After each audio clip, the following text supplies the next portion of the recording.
Sakal Gunar Vande Guru Sri Charanaravindan.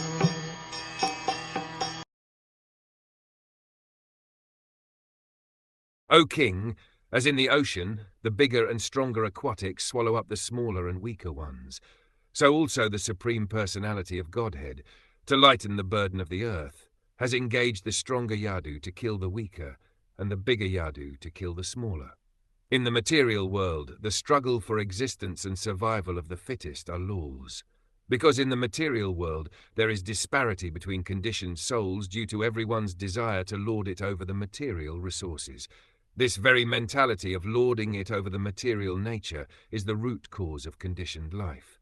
And to give facility to such imitation lords, the illusory energy of the Lord has created a disparity between conditioned living beings by creating the stronger and the weaker in every species of life. The mentality of lording it over the material nature and the creation has naturally created a disparity, and therefore the law of struggle for existence. In the spiritual world there is no such disparity, nor is there such a struggle for existence. In the spiritual world there is no struggle for existence, because everyone there exists eternally.